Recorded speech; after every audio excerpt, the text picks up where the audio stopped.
السلام عليكم ورحمة الله.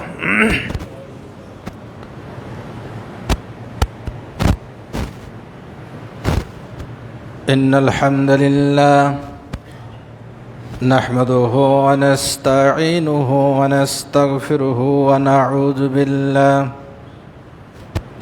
ونعوذ بالله من شرور أنفسنا ومن سيئات أعمالنا. من يهده الله فلا مضل له ومن يضلله فلا هادي له.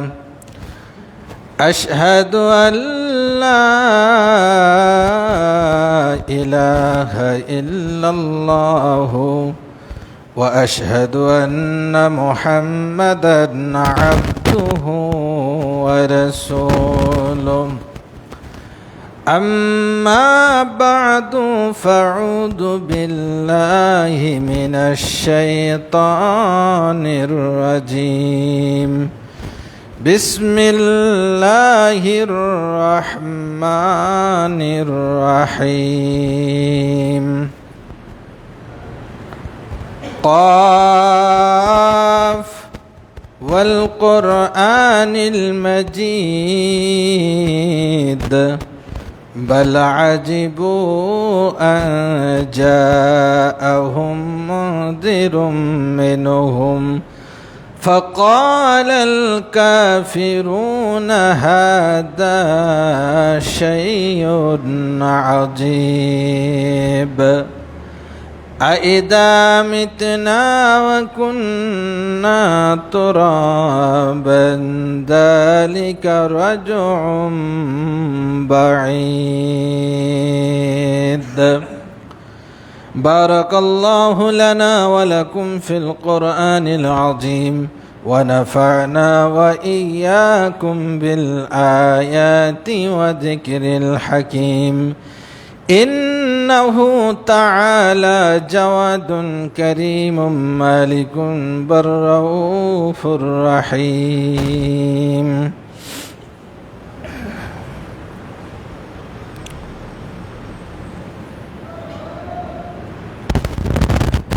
الحمد لله الذي لم يزل عالما قد يرى حيا قيوما سميعا بصيرا. أشهد أن لا إله إلا الله وأشهد أن محمدا عبده ورسوله. أما بعد فأعوذ بالله من الشيطان الرجيم. بسم الله الرحمن الرحيم. والله أخرجكم من بطون أمهاتكم لا تعلمون شيئا وجعل لكم السمع والأبصار والأفئدة لعلكم تشكرون. যাবতীয় প্রশংসা মহান আল্লাহ সুবহানাহু ওয়া তাআলার শাহী দরবারে নিবেদন করছি যে রব্বুল আলামিন আমাদের সালাতুল জুমা আদায়ের লক্ষ্যে অত্র বাইতুল ফালাহ জামে মসজিদে জামায়াত হওয়ার তৌফিক দান করেছেন। সকলেই সেই মহান মাবুদের শুকরিয়া আদায় করি। সকলেই পড়ি আলহামদুলিল্লাহ। দরুদ পেশ করি তাঁর ওই প্রেরিত মহামানব, বিশ্ব মানবতার মহান শিক্ষক বিশ্বনবী নবী মুহাম্মদুর রাসূলুল্লাহ সাল্লাল্লাহু তাআলা আলাইহি সাল্লাতু সাল্লামের প্রতি। সম্মানিত মুসল্লি ইকরাম, আমি গত জুমায় আপনাদের মাঝে ছিলাম না, ছুটিতে ছিলাম।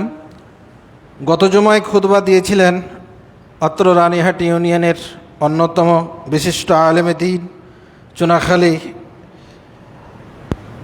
এনায়েতুল্লাহ ঈদগাহের ভারপ্রাপ্ত ইমাম, ইসলামী ব্যাংক কর্মকর্তা জনাব মাওলানা রুহুল আমিন সাহেব, তিনি চমৎকার আলোচনা রেখেছিলেন, মর্মে আমি অবহিত হয়েছি। মহান আল্লাহ তাআলা তার খেদমত কবুল করুন এবং তাকে হায়াতে তাইয়্যিবা দান করুন, আল্লাহুম্মা আমিন।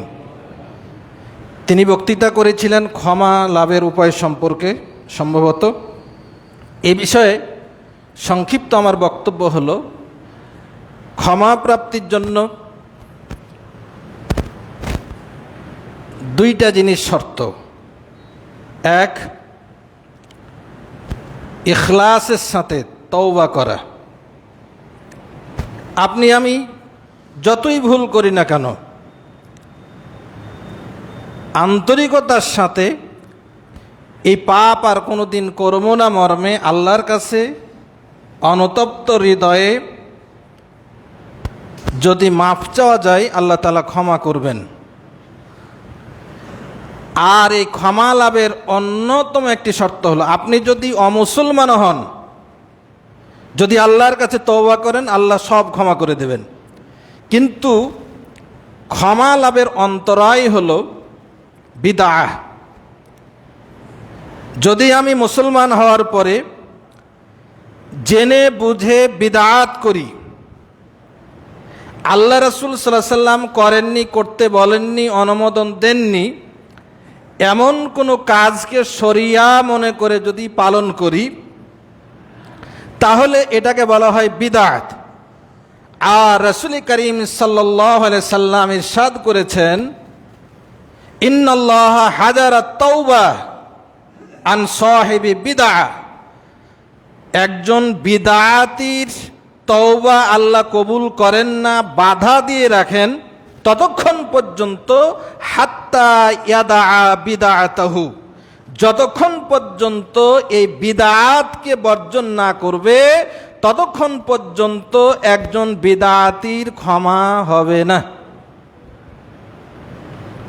একজন মুশরিক, একজন হিন্দু, একজন খ্রিস্টান, সে যদি বলে আল্লাহ এতদিন ভুল করেছিলাম, আমি এখন তোমাকে এক আল্লাহ বলে মেনে নিলাম, লা ইলাহা ইল্লাল্লাহ মুহাম্মাদুর রাসূলুল্লাহ যদি বলে ফেলে, আল ইসলামু ইয়াহদিমু মা কানা ক্বাবলা, ইসলাম গ্রহণ করলে পূর্বের সব পাপ আল্লাহ এক নিমিষে শেষ করে দেন।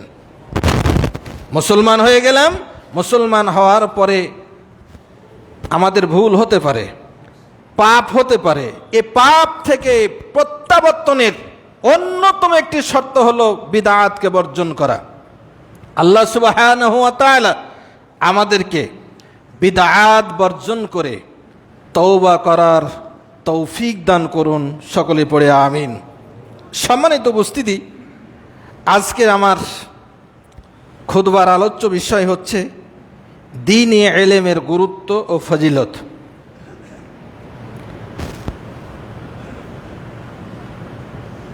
ইলম বা জ্ঞান, এ প্রসঙ্গে আল্লাহ সুবহানাহু ওয়া তাআলা সূরা নাহালের ৭৮ নম্বর আয়াতে বলছেন, আল্লাহু আখরাজাকুম মিন বুতুনি উম্মাহাতিকুম লা তা'লামুনা শাইয়া। আল্লাহ তাআলা যখন তোমাদেরকে তোমাদের মায়ের পেট থেকে দুনিয়াতে বের করেন, তখনকার অবস্থাটা এমন, লা তা'লামুনা শাইয়া, তোমরা কিছুই জানতে না। একেবারে না জানা অবস্থায় আল্লাহ তাআলা তোমাদেরকে দুনিয়া থেকে প্রেরণ করে দুনিয়াতে পাঠিয়েছেন। ওয়া জাআলা লাকুমুশ শামআ ওয়াল আবসারা ওয়াল আফইদা। এই দুনিয়াতে পাঠাতে গিয়ে আল্লাহ তাআলা একজন মানুষকে অন্যতম যে নিয়ামতগুলো দিয়েছেন সেটি হলো চোখ, কান এবং হৃদয়, ব্রেন, হার্ট। লাআল্লাকুম তাশকুরুন, যাতে করে মানুষ আল্লাহর কৃতজ্ঞতা প্রকাশ করতে পারে। এই চোখ, কান, অন্তর দিয়ে জ্ঞান অর্জন করে আল্লাহ রাব্বুল আলামিনকে চিনে তার পথে চলার জন্যই আল্লাহ তাআলা এগুলো দান করেছেন। এই মানুষ আমরা কতটুকু জ্ঞান অর্জন করতে পারি? সূরা বনী ইসরাঈলের 85 নম্বর আয়াতে আল্লাহ রাব্বুল আলামিন বলছেন, ওয়ামা উতিতুম মিনাল ইলমি ইল্লা কলিলা। আমি রব্বুল আলামিন তোমাদেরকে অতি সামান্য জ্ঞান দান করেছি। দুনিয়ার সব এলেম, যত জ্ঞান আছে, সকল মানুষ অর্জন করতে পারবে না। এখান থেকে যৎসামান্য কিছু জ্ঞান মানুষ অর্জন করতে পারবে। তবে দ্বীনি ইলম একজন মানুষের আল্লাহ তাআলাকে চিনার জন্য, শরিয়া বুঝার জন্য যে প্রয়োজনীয় জ্ঞানটুকু, এতটুকু জানা প্রত্যেকটা মানুষের জন্য ফরজ। ইবনে মাজাহ শরীফের 224 নম্বর হাদিসের মধ্যে আল্লাহ রাসূল সাল্লাল্লাহু আলাইহি সাল্লাম বলছেন, তালাবুল ইলমি ফারিজাতুন আলা কুল্লি মুসলিম। প্রত্যেকটি মুসলমানের জন্য এই প্রয়োজনীয় জ্ঞানার্জন করা ফরজ করে দেওয়া হয়েছে। এই ফরজ জ্ঞান আমরা কার কাছ থেকে জানব? এই নির্দেশনা আল্লাহ রাব্বুল আলামিন সূরা নাহালের 43 নম্বর আয়াতের মধ্যে বলছেন, ফাসআলু আহলাদ যিকরি ইন কুনতুম লা তা'লামুন। আমার বান্দারা, যদি তোমরা না জেনে থাকো, যদি তোমার কাছে জ্ঞান না থাকে, তুমি যদি অজ্ঞ হও, তুমি যদি মূর্খ হও, তুমি যদি শিক্ষার আলো যদি তোমার না থাকে, তাহলে তোমার যে জ্ঞানটা নাই, এটা ওই ব্যক্তির কাছ থেকে জেনে নাও যে ব্যক্তি জ্ঞানটা জানেন। এই জ্ঞান ইচ্ছা করলেই আমি আপনি আয়ত্ত করতে পারবো না। এই বিবেক দিয়েছেন, মস্তিষ্ক দিয়েছেন, ব্রেন দিয়েছেন আল্লাহ সুবহানাহু ওয়া তাআলা। এটা আমরা নিজের ইচ্ছায় কাজ করতে পারি না। এজন্য আল্লাহ সুবহানাহু ওয়া তাআলা সূরা তহার 114 নম্বর আয়াতে তাঁর রাসূল মুহাম্মদুর রাসূলুল্লাহ সাল্লাল্লাহু আলাইহি সাল্লামকে আদেশ করছেন, অকুর রব্বি জিদনি ইলমা।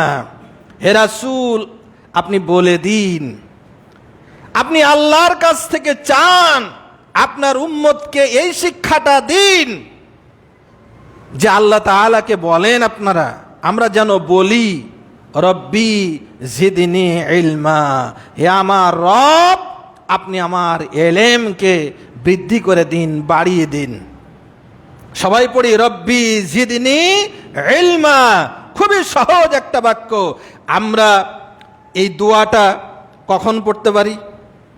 এই রব্বি জিদনি ইলমা সালাতের মধ্যে দোয়া মাসুরা আল্লাহুম্মা ইন্নী যালামতু নাফসি, এই যে দোয়াটা পড়লেন, এরপরে পড়বেন। সাজদাতে গিয়ে পড়বেন, ফরজ সালাতের পরে পড়বেন। সময় অসময় যখনই পাবেন আল্লাহ তাআলাকে বলবেন, রব্বি জিদনি ইলমা, হে আমার রব, তোমাকে চিনার জন্য, তোমাকে জানার জন্য, তোমার ইসলামকে বুঝার জন্য যে মানের এলেম দরকার, আল্লাহ এই এলেমটা আমার বৃদ্ধি করে দাও, বাড়িয়ে দাও, শেখার তৌফিক দান করো। এলেম কাকে বলে? এলেম মানে জ্ঞান। আমরা জানি এলেম কথাটা আমরা বাংলাতেও ব্যবহার করি, জ্ঞান বিদ্যা। আল্লাহ সুবহানাহু ওয়া তাআলা এই এলেমকে এত গুরুত্ব দিয়েছেন, এলেমকে এত মর্যাদায় উন্নীত করেছেন। কোরআনুল হাকিমে এই এলেম শব্দ দিয়ে, আইন লাম মিম মাদ্দা মূল অক্ষর দিয়ে আল্লাহ সুবহানাহু ওয়া তাআলা কোরআনুল কারিমে 571টি শব্দ আল্লাহ তাআলা ব্যবহার করেছে। সুবহানাল্লাহ, 571 বার আল্লাহ তাআলা এলেম দিয়ে শব্দ ব্যবহার করে মানুষকে জ্ঞানের প্রতি উৎসাহ দিয়েছেন।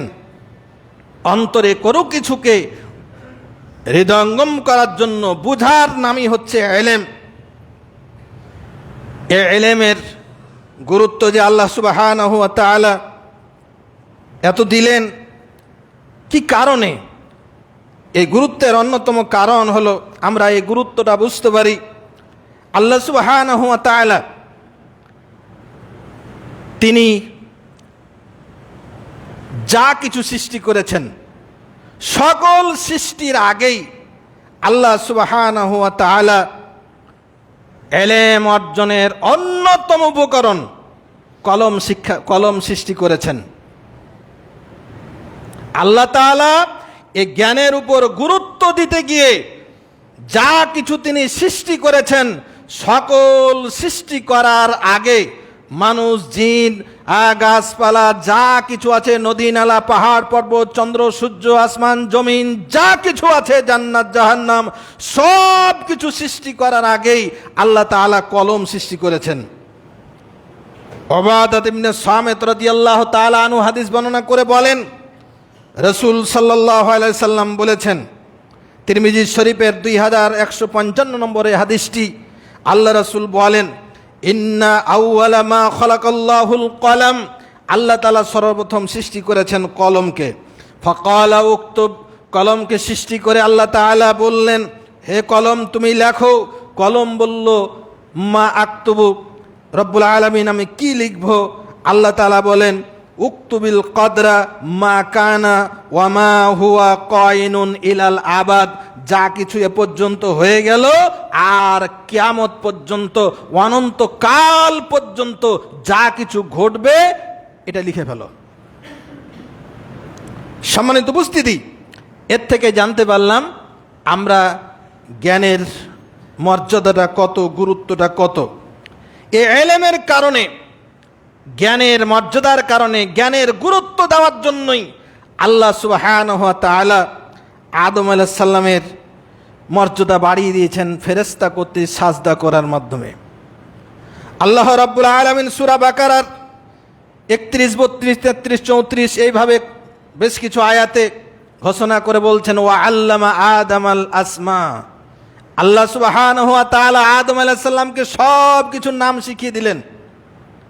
ফেরেশতাদেরকে বললেন, আম্বিউনি বিআসমাই হাউলাই ইন কুনতুম সাদিকিন, ফেরেশতারা তোমরা আমাকে আদম সৃষ্টি করতে নিষেধ করেছিলে, তো তোমরা এই নামগুলো বলো তো।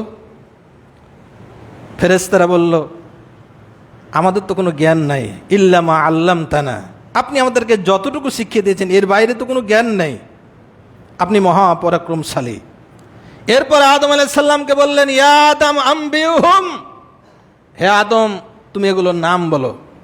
ফালাম্মা আম্বাহুম বিআসমাইহিম, এরপরে তিনি যখন সব নামগুলো একে একে বলে দিলেন, ক্বালা আলাম আকুল লাকুম ইন্নী আ'লামু গায়বাস সামাওয়াতি ওয়াল আরদ, আমি কি তোমাদেরকে বলিনি গায়েব, আসমান এবং জমিনের অদৃশ্যের সব জ্ঞান আমার জানা আছে। সুতরাং আদম তোমাদের উপর শ্রেষ্ঠত্ব লাভ করলো জ্ঞানের ভিত্তিতে, সুতরাং তাকে সম্মান প্রদর্শন করো। তাহলে এই জ্ঞানের মাধ্যম দিয়েই আদম সম্মানিত হয়েছে। কিয়ামত পর্যন্ত মানুষ যতদিন এই শরিয়া জ্ঞান, দ্বীনি জ্ঞান অর্জন করবে, আদম আলাইহিস সালামের মতোই সম্মানিত হবে ফিদ দুনিয়া ওয়াল আখিরা, দুনিয়া এবং আখিরাতে। শুধু নবীরা সম্মানিত হয়েছেন, আদম আলাইহিস সালাম সম্মানিত হয়েছেন তা নয়, মানুষেরাও যে সম্মানিত হতে পারে জ্ঞানের কারণে, সাধারণ মানুষও যে জ্ঞানের কারণে সম্মানিত হতে পারে, এর নজির আল্লাহ সুবহানাহু ওয়া তাআলা কোরআনুল কারিমে দিয়েছেন। যেমন আমরা খিজির আলাইহিস সালামের কথা জানি। হযরত মূসা আলাইহিস সালামকে একদিন প্রশ্ন করা হলো, দুনিয়াতে সবচেয়ে বড় জ্ঞানী কে? তিনি বললেন যে আমি যেহেতু নবী, আমি হয়তো জ্ঞানী হব। তিনি বললেন যে আমি জ্ঞানী। আল্লাহর কথাটা পছন্দ হলো না। আল্লাহ সুবহানাহু ওয়া তাআলা মূসা আলাইহিস সালামকে বললেন, মূসা তুমি জ্ঞানী নও, তোমার চাইতে তার একজন জ্ঞানী আছে, যাও সেখান থেকে ইলম অর্জন করে নিয়ে আসো। আল্লাহর তাআলার নির্দেশনা অনুযায়ী সে জ্ঞান অন্বেষণ করতে গেল। আল্লাহ সুবহানাহু ওয়া তাআলা সূরা কাহাফের 65-66 নম্বর আয়াতে সে কথাই তুলে ধরছেন। ফাওয়াজাদা আবদাম মিন ইবাদিনা آتيناه رحمة من عندنا وعلمناه من لدنا علما। মূসা আলাইহিস সালাম এবং তার সঙ্গী তারা যখন আল্লাহর একজন বান্দাকে খিজির আলাইহিস সালামকে পেয়ে গেলেন, তিনি এমন একজন আল্লাহর বান্দা যিনি নবীও না রাসূলও না, অথচ আল্লাহ সুবহানাহু ওয়া তাআলা তাকে অনেক ইলম দিয়েছেন, অনেক জ্ঞান দিয়েছেন। ক্বালা লাহু মূসা, মূসা আলাইহিস সালাম বললেন, হাল আত্তাবিউকা আলা আন তুআল্লিমানি মিম্মা উল্লিমতা রুশদা। আপনাকে আল্লাহ তাআলা যে জ্ঞান দিয়েছেন, এখান থেকে কি আমি কিছু আপনার কাছে শিক্ষা লাভ করতে পারি? তিনি অনুমতি নিয়ে তিনি শিক্ষা গ্রহণ শুরু করলেন। লম্বা ঘটনা আছে। আমরা এখান থেকেও জানতে পারি নবীরা তো আল্লাহর দেওয়া জ্ঞানের মাধ্যমে শ্রেষ্ঠত্ব লাভ করেছেন।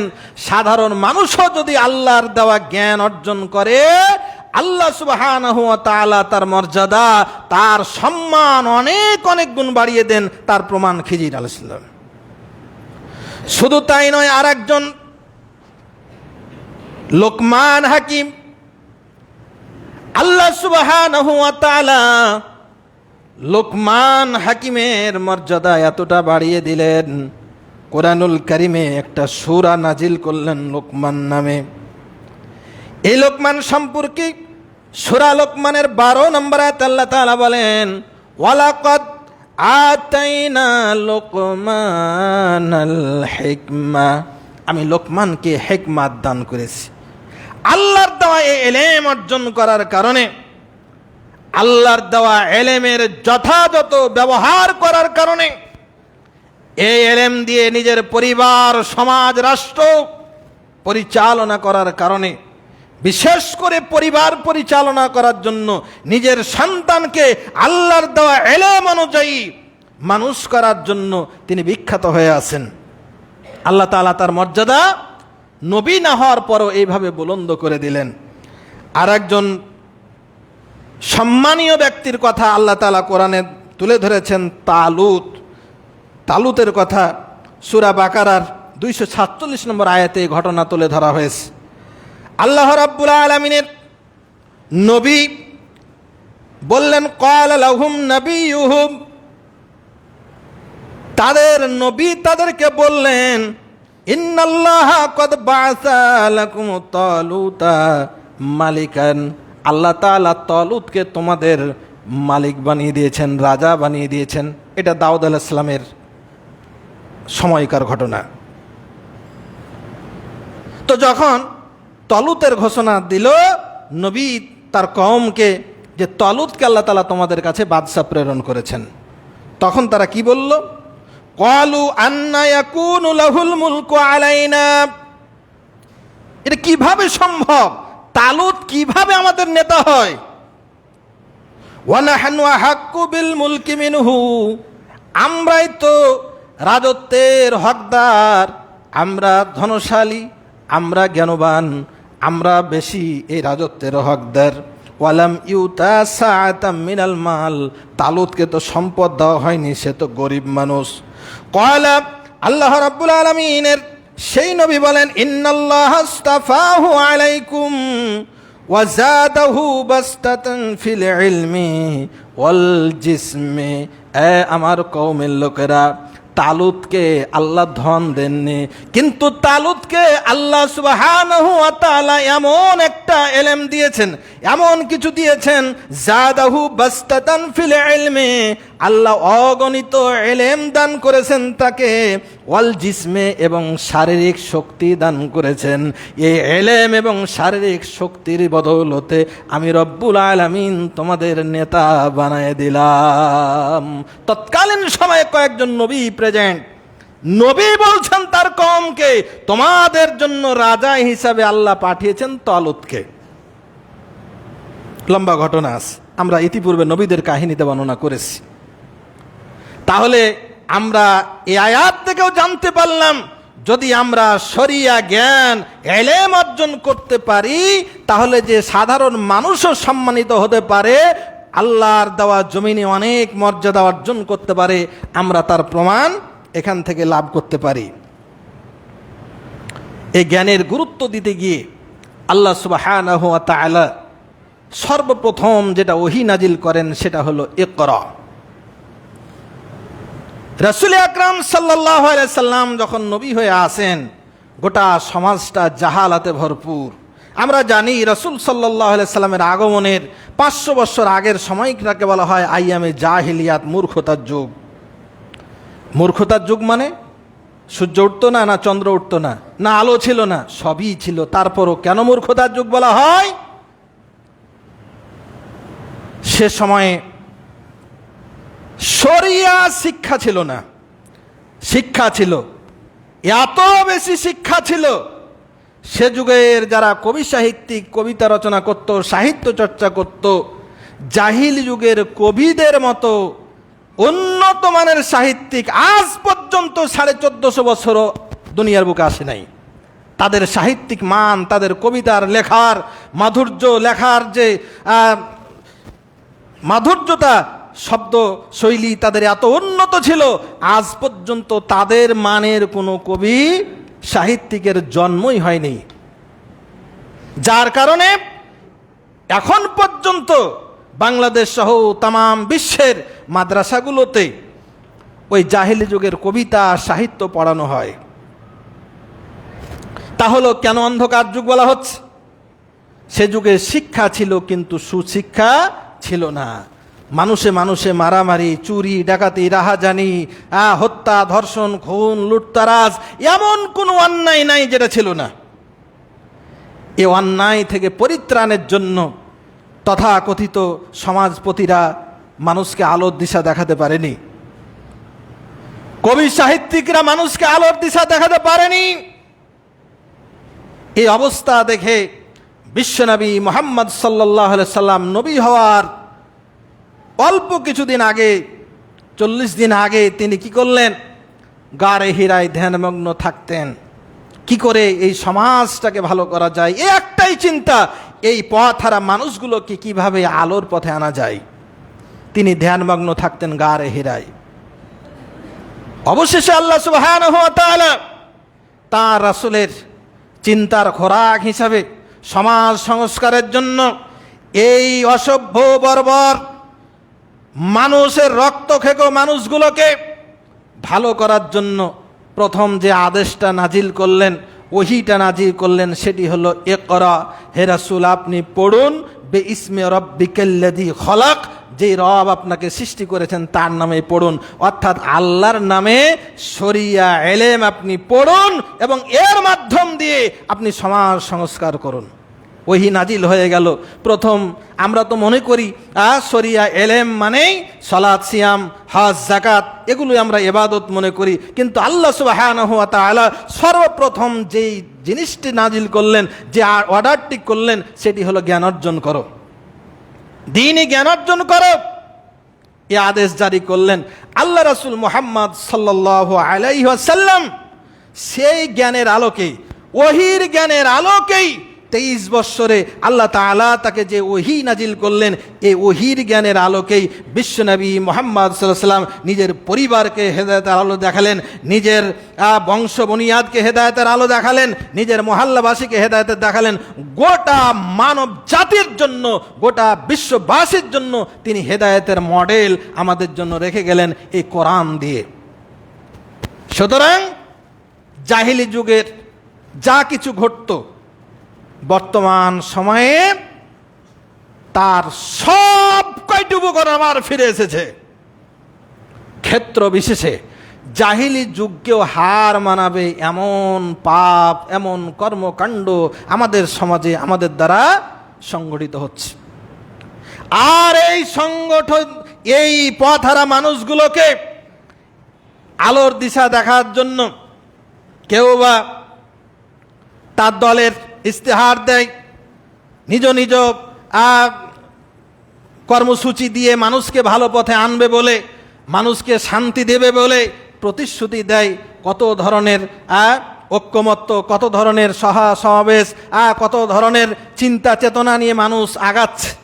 কিন্তু কাঙ্ক্ষিত শান্তি আসছে না। কাঙ্ক্ষিত শান্তি এই অন্যায় অনাচারগুলোকে দূর করে সমাজে সত্যিকার শান্তি ফিরিয়ে আনতে হলে এই ওহীর জ্ঞানের বিকল্প আর দ্বিতীয় কোনো রাস্তা নেই।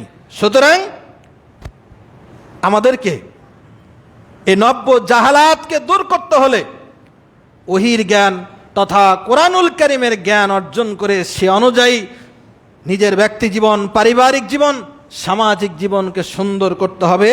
এছাড়া আর কোনো রাস্তা আমাদের খোলা নাই। কেন খোলা নেই? আমি ভূমিকাতেই বলেছিলাম, এই দ্বীনি ইলমকে সব ইলম মানুষ শিক্ষা অর্জন করতে পারবে না, এটা ঠিক, কিন্তু প্রয়োজনীয় ইলম অর্জন করা ইসলাম ফরজ করে দিয়েছে। কোরআনুল কারীমে সূরা মুহাম্মাদের 19 নম্বর আয়াতে আল্লাহ সুবহানাহু ওয়া তাআলা বলছেন, ফা'লাম আন্নাহু লা ইলাহা ইল্লাল্লাহ ওয়াস্তাগফির লিযামবিক। হে রাসূল, আপনি আগে জ্ঞান অর্জন করুন। ফা'লাম, আপনি আগে জানুন, শিক্ষা করুন। কি শিখবেন? লা ইলাহা ইল্লাল্লাহ, তাওহীদ শিখেন। আল্লাহ ছাড়া এই পৃথিবীতে আর কোনো প্রকৃত ইলাহ নাই। তোমার মাথা আর কারো সামনে নত হবে না, কারো আইন তুমি মানতে পারবে না, এটা তুমি জেনে রাখো। এরপরে ওয়াস্তাগফির লিযামবিক, আপনার পাপের জন্য আল্লাহর কাছে ক্ষমা চান। এই আয়াতের ব্যাখ্যা ইমাম বুখারী যে অধ্যায় আনয়ন করেছেন, এখান থেকে যে শিক্ষাটা আনা হয়েছে সেটা হলো ঈমান ও আমলের পূর্বে জ্ঞান অর্জন ফরজ। এই আয়াত থেকে যে হুকুম সাব্যস্ত হয়েছে সেটি হলো ঈমান ও আমলের পূর্বে জ্ঞান অর্জন ফরজ। আমরা পৈতৃক সূত্রে মুসলমান, বাপ মুসলমান, আমিও মুসলমান। কেমন মুসলমান?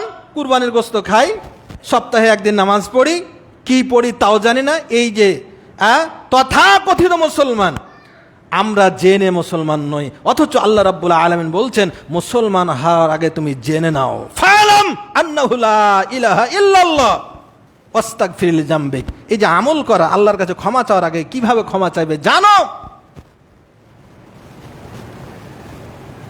রাসূল সাল্লাল্লাহু আলাইহি সাল্লাম এটাকে এভাবে ব্যাখ্যা করলেন, তলাবুল ইলমি ফারিজা আলা কুল্লি মুসলিম। প্রত্যেকটা মুসলমানের উপর আল্লাহ তাআলা ইলম অর্জন ফরজ করে দিয়েছেন। কতটুকু ফরজ? এই ফরজটা আবার দুই ধরনের, ফরজে আইন আর ফরজে কিফায়া। ফরজে আইন কোনগুলো? ফরজে আইন হলো ঈমানের উসুলগুলো জানা ফরজে আইন। প্রত্যেকটা মুসলমানের জন্য ঈমানের উসুলগুলো, নীতিমালাগুলো জানা ফরজে আইন। যেমন আল্লাহ তাআলা এক ও দ্বিতীয়, আল্লাহর আগেও কেউ ছিল না, আল্লাহর পরেও কেউ থাকবে না, তিনি শুরুতেও ছিলেন, শেষও থাকবেন, তিনি আরশে আছেন। তিনি কাউকে জন্ম দেননি, কারো কাছ থেকে জন্ম নেননি, তার সমকক্ষ কেউ নাই। পরকাল আছে, পরকাল আবার জিন্দা করবেন। এই যে ঈমানের বিষয়গুলো, এগুলো জানা প্রত্যেকটা মানুষের ফরজ, এটা জানতেই হবে। দ্বিতীয় যেটি জানা ফরজ সেটি হলো শরিয়াতের মৌলিক যে এলেম, এগুলো জানা ফরজ। এটা একসাথে জানা ফরজ তা নয়। আপনি এখন পবিত্রতা হাসিল করবেন, ফরজ গোসল করবেন। আমরা তো অনেকেই বৃদ্ধ হয়ে গেছি, কিন্তু ফরজ গোসল কেমনে হয় তাই তো হয়তো জানি না। তাহলে গোসল কেমন করে করতে হবে, এই গোসলের মানে এই যে মৌলিক জ্ঞানটা অর্জন করা, এটা ফরজ। আপনি ওযু করবেন, ওযু কিভাবে করবেন, শুরু করবেন কিভাবে, শেষ করবেন কিভাবে, এতটুকু জানা সবার জন্য ফরজ। আপনি সালাত আদায়ে আসবেন, সালাতের শুরু করবেন কিভাবে, শেষ করবেন কিভাবে, তাদিল আরকান করবেন কিভাবে, কোথায় কোন দোয়া পড়বেন, এটা জানা প্রত্যেকটা মানুষের জন্য ফরজ। তৃতীয় যে জিনিসটি জানা ফরজ সেটি হলো হারাম বিষয়গুলো জানা ফরজ। আল্লাহ তাআলা মানুষের জন্য হারামকে নিষিদ্ধ করে দিয়েছেন, হারাম থেকে বাঁচতে হবে। হুররিমাত আলাইকুমুল মাইতাতু ওয়াদ-দামু ওয়া লাহমুল খিনজির, এভাবে অনেক কিছু বলেছেন। রক্ত হারাম, শুকুরের গোশত হারাম, এরপরে কুকুরের গোশত হারাম, এরপরে মদ হারাম, এইভাবে যত হারাম আছে, হারামগুলো থেকে বাঁচার জন্য এই জ্ঞান অর্জন করা এটা ফরজ, আপনাকে জানতেই হবে। এখান থেকে পরিত্রাণ আমি জানি না বলে পার পাওয়ার কোনো সুযোগ নাই। আলা কুল্লি মুসলিম, আপনি যদি মুসলমান হয়ে থাকেন, নিজেকে মুসলমান বলে দাবি করেন, তাহলে এটা আপনার জন্য জানা ফরজ। চতুর্থ যে বিষয়টি জানা ফরজ সেটি হলো মুআমালাত এবং মুআশারাত এর জ্ঞান, অর্থাৎ পারস্পরিক লেনদেন, ব্যবসা বাণিজ্য। আপনি এই জ্ঞান অর্জন করা, কোনটা হালাল হারাম এটাও জানা ফরজ। সামাজিক নৈতিক বিষয়গুলি জানা ফরজ। পরস্পরের আত্মীয়তার সম্পর্ক রক্ষা করা, এই যে বিভিন্ন বিষয়গুলো, এগুলো জানা সাধারণ প্রত্যেকটা মানুষের জন্য ফরজে আইন, এটা আপনি আমি জানতে বাধ্য। ফরজে কিফায়া কোনগুলো? ফরজে কিফায়া হলো বিশেষজ্ঞ হওয়া। মনে করেন আপনি মুফতি হবেন, মুহাদ্দিস হবেন, হাদিসের কোরআন হাদিসের অগাধ পাণ্ডিত্য অর্জন করবেন, এটা সবার জন্য মুফতি মাওলানা হওয়া আবশ্যক নয়। কিন্তু কোরআন কারিম তেলাওয়াত করতে জানা, সলাতের নিয়ম জানা, সিয়ামের নিয়ম জানা, হজ করতে যাবেন, হজ করতে যাওয়ার আগে হজের নিয়মগুলো জেনে যাওয়া, এগুলো সবার জন্য ফরজ। কিন্তু বিশেষজ্ঞ হওয়া, মুফতি মাওলানা মুহাদ্দিস হওয়া, এটা সবার জন্য ফরজ নয়, এটা হলো ফরজে কিফায়া। চিকিৎসক হওয়া, ইঞ্জিনিয়ার হওয়া, ডাক্তার হওয়া, এগুলো ফরজে কিফায়া। কেউ যদি না হয় তাহলে গোটা মুসলমান জাতিকে জবাবদেহি করতে হবে। কিন্তু কেউ যদি হয়ে যায় তাহলে আর বাকিদের জন্য আবশ্যক নয়। কেন ফরজ? কারণ সকল ইবাদতের মূল হলো ইলম। সকল ইবাদতের মূল হলো ইলম।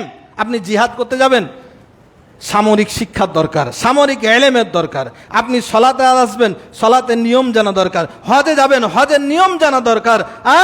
যে কাজ করবেন প্রত্যেকটা কাজের আগে তার ইলম থাকা জরুরি। কাজেই এই ইলম হলো প্রত্যেকটা ইবাদতের মূল। এই ইলমের গুরুত্ব এই কারণে আরো, আকীদা ও আমল শুদ্ধ করার জন্য ইলমের কোনো বিকল্প নাই। বাপে করে এসছে, আমিও করছি। আমি ভালো মন্দ কোনটা সঠিক কোনটা বেঠিক আমি জানার চেষ্টা করলাম না। কাজেই ইলম অর্জন যদি হয়, আপনি যদি পড়ালেখা করতে চেষ্টা করেন, তাহলে সঠিক কোনটা এটা জানতে আপনি পারবেন। দেখা দেখি এ আমল ভুল করেছে, আপনিও ভুল করবেন, এটা তো জাহিলি যুগের লোকদের মতো কথা হয়ে গেল। তারা বলতো ক্বালু ওয়াজাদনা আলাইহি আবানা, আমাদের বাপ দাদাকে এই অবস্থায় পেয়েছি, কাজে আমরাও করছি। আমাদের অধিকাংশ মানুষও এখনো এমন আছে। আগের হুজুররা কি ভুল করেছে নাকি? এত বড় বড় হুজুররা কি ভুল করেছে? হুজুরকে নিয়ে দলিল দেই। আমার এলাকার এক বড় হুজুরের একজন দলিল দিচ্ছে, উমুক হুজুরকে ভুল করেছে। আমাকে উমুক হুজুর যে নিয়মিত জর্দা খেতেন, জর্দা এটা কি খুব ভালো কাজ করতেন? ওই হুজুর যে হুজুরের পরামর্শ দিচ্ছেন, হুজুর যে একবার রীতিমতো জর্দা খেতেন। তখন চুপ হয়ে গেল। সুতরাং কোনো ব্যক্তি দলিল নয়, দলিল হলো কোরআন এবং সুন্নাহ। এটা আমাদের জানা দরকার। ইলম পানাহার অপেক্ষাও অধিকতর প্রয়োজন। আপনি ভাত খাবেন, পানীয় খাবেন, রুটি খাবেন, নাস্তা খাবেন, এই যে খাওয়া দাওয়ার চাইতে ইলম অর্জন করা বেশি জরুরি। ইমাম আহমদ বিন হাম্বল রাহিমাহুল্লাহ তিনি বলছেন, আন-নাসু মুহতাজুনা ইলাল ইলমি আকসারা মিন হাজাতিহিম ইলাত তাআমি ওয়াশ শারাব। খাদ্য এবং পানীয়ের চাইতে ইলমের দিকে মানুষ বেশি মুখাপেক্ষী। কারণ একজন মানুষের দিনে 2-3 বার খাবার গ্রহণের জন্য যথেষ্ট হয়ে যায়, কিন্তু ইলম অর্জনের জন্য যতবার নিঃশ্বাস ছাড়বেন ততবার নিঃশ্বাসের সমপরিমাণে ইলম আপনাকে হাসিল করতে হবে। কারণ জীবনে আপনি ঘুমাতে যাবেন দোয়া, ঘুম থেকে উঠবেন দোয়া, রাতে কিভাবে ঘুমাবেন, স্বামী স্ত্রী কিভাবে জীবনযাপন করবেন, এইভাবে যা কিছু করবেন সবটার পিছনে আছে কি? ইলম। সুতরাং খাওয়া দাওয়ার চাইতে ইলমের গুরুত্ব অনেক বেশি। সুতরাং এই ইলম আমাদের অর্জন করার জন্য তৎপর হতে হবে। ইলম নবীদের উত্তরাধিকার।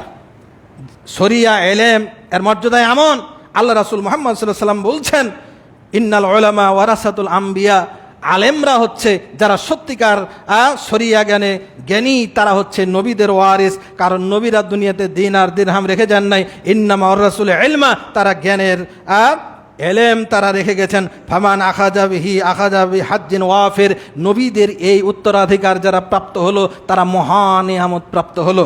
সম্মানিত উপস্থিতি, এ এলেম অর্জন জিহাদের অন্যতম প্রকার।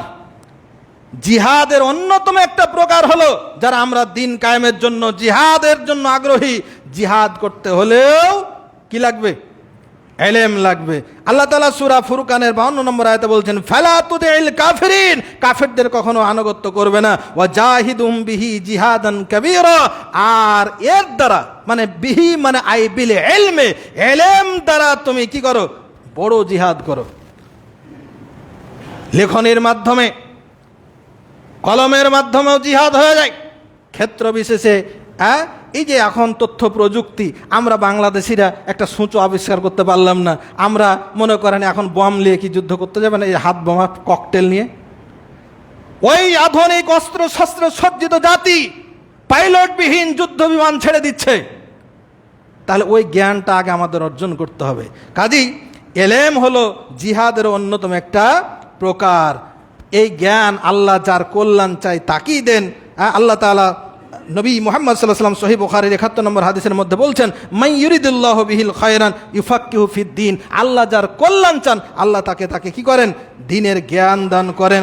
আল্লাহ তাআলা সূরা বাকারার 269 নম্বর আয়াতে বলছেন, ইউতিল হিকমা মান ইয়াশা, আল্লাহ যাকে ইচ্ছা জ্ঞান দান করেন। ওমাই ইউতাল হিকমা, আর যাকে জ্ঞান দেওয়া হয়ে গেল, ফাকাদ উতিয়া খায়রান কাসীরা, আল্লাহ তাআলা তাকে অনেক কিছু দিয়ে ফেলেন। ওয়ামা ইয়াযাক্কারু ইল্লা উলুল আলবাব, কিন্তু এর জ্ঞানীরা ছাড়া এটা কেউ বুঝবে না। যে জ্ঞানী হলো সে সব কিছু পেয়ে গেল, অনেক কিছু পেয়ে গেল, তার ধন সম্পদ না থাকতে পারে, কিন্তু আল্লাহর মহান নিয়ামত সে লাভ করলো। এলেমের কারণে বান্দার রিজিক প্রাপ্ত হয়। সংক্ষেপে তিরমিজি শরীফের 2345 নম্বর একটা হাদিসের মধ্যে আছে, আল্লাহ রাসূলের দুইজন সাহাবী, দুই ভাই, এক ভাই আল্লাহ রাসূলের কাছে এসে এলেম শিক্ষা করে, আর এক ভাই মাঠে কাজকাম করে। তো যে ভাই কাজকাম করে ওই ভাইটি আল্লাহ রাসূলের কাছে ফাশাকা আহাদুহুমা, আল্লাহ রাসূলের কাছে অভিযোগ করলো যে আমার এই ভাইটা খাটে না খুঁটে না, তো তাকে একটু বলেন। আল্লাহ রাসূল সাল্লাল্লাহু আলাইহি ওয়াসাল্লাম বললেন কি, লাআল্লাকা তুরযাকু বিহি, এই শুনো, তোমার ভাই যে এলেম অর্জন করছে, তুমি যে পরিশ্রম করতে পারছো, তোমার মাধ্যম দিয়ে যে আল্লাহর রিজিক তুমি লাভ করছো, এই এলেমের মাধ্যম হলো তোমার ভাইয়ের জ্ঞান অর্জন করা। এই জ্ঞানের কারণে তোমরা রিজিক পাচ্ছ। সুতরাং দেখা যায় এক ভাই লেখাপড়া করে, এলেম অর্জন করে, মাদ্রাসায় পড়ে, আর এক ভাই হয়তো হিংসা করছে। না, একটা ভাইকে আপনার 3টা ছেলের মধ্যে একটা ছেলেকে মাদ্রাসায় দিয়ে দেন, এলেম অর্জনে দিয়ে দেন। ওর এলেমের কারণে হয়তো সে সংসারে খাটবে না, সে উপার্জন করবে না, কিন্তু তার এই এলেম অর্জনের জন্য আপনার পুরো পরিবারের রিজিক আল্লাহ বাড়িয়ে দেবেন। সুবহানাল্লাহ।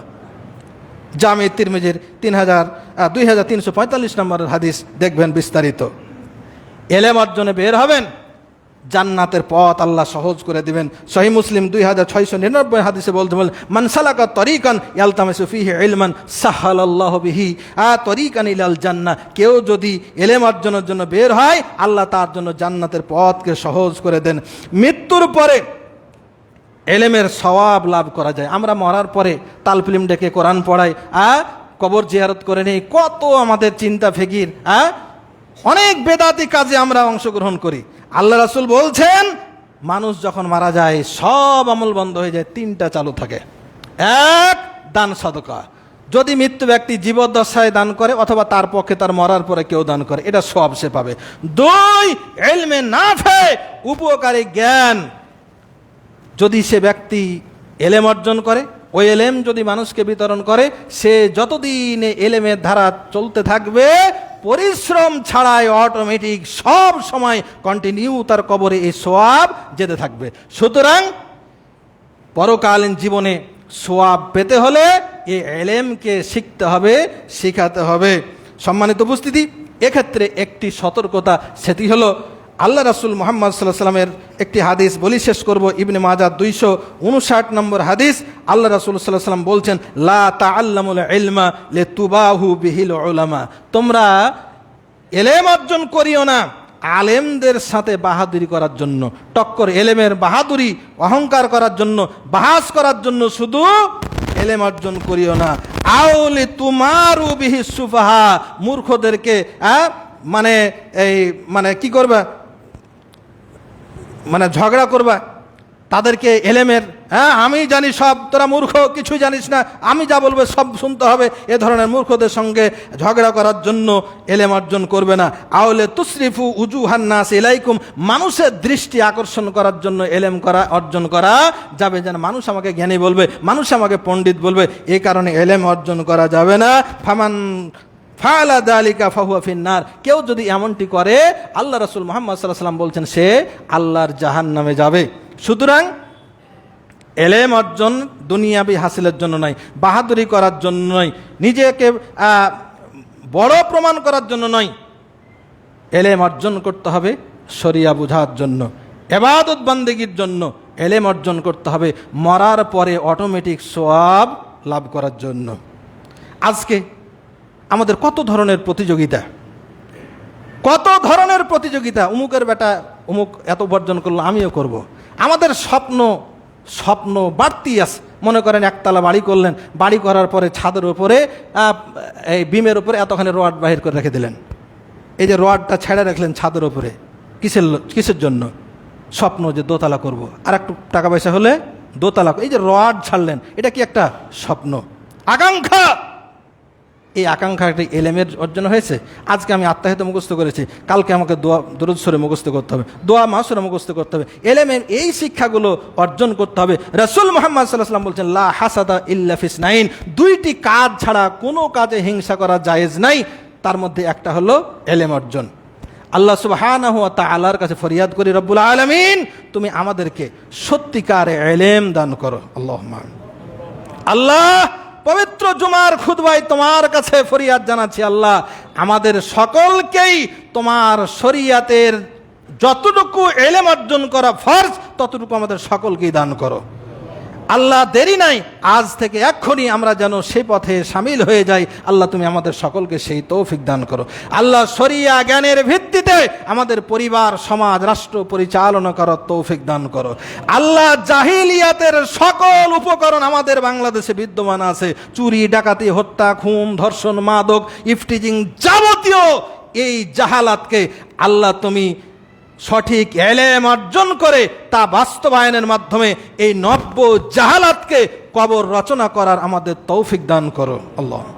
আল্লাহ বাইতুল ফালা জামি মসজিদ সহ তামাম বিশ্বের মসজিদ মাসজিদ কবুল করো। এখানে যারা দান করেছেন, করবেন, আল্লাহ সবার দানকে নাজাতের ওসিলা বানিয়ে দাও। বিশেষ করে খাস করে আজকে দান করেছেন আমাদের সহসভাপতি আল্লাহ তসলিম উদ্দিন সাহেব, পিতামাতা সন্তানের মাগফিরাতের জন্য 1000 করে দিয়েছেন, তার নাতি 1000 টাকা দিয়েছেন রহমত, তার মা বাবার মাগফিরাতের জন্য। আমাদের কমিটির সদস্য সাইদুর রহমান ভাই 1000 টাকা দিয়েছেন। মৃত আব্দুল সাত্তার সাহেবের পরিবার, তার একটি মেয়ে মারা গেছে, এই জন্য 700 টাকা দিয়েছেন। আল্লাহ সবার দানকে তুমি কবুল করো। যারা কোটায় গোপনে দান করে সবার দানকে আল্লাহ তুমি কবুল করো, মনের মাকসাদ তুমি পূরণ করো। আল্লাহুম্মা আমিন। আল্লাহুম্মা আতিনা ফিদ দুনিয়া হাসানা ওয়া ফিল আখিরাতি হাসানাতাও ওয়া কিনা আযাবান নার। রব্বানা হাব লানা মিন আজওয়াজিনা ওয়া যুররিয়াতিনা কুররাতা আইনি ওয়াজআলনা লিল মুত্তাকিনা ইমামা। আল্লাহুম্মা আনসুরিল ইসলাম ওয়াল মুসলিমিন ওয়াখযুলিল কাফারাতা ওয়াল ফাজরাতা ওয়াল ইয়াহুদা ওয়াল মুবতাদিআতা ওয়াল মুশরিকিন। আল্লাহুম্মা জাআল আখিরা কালামিনা ইনদাল মাউতি লা ইলাহা ইল্লাল্লাহ ওয়া সাল্লাল্লাহু তাআলা আলান নবী ওয়া কুমু লিস সালাত।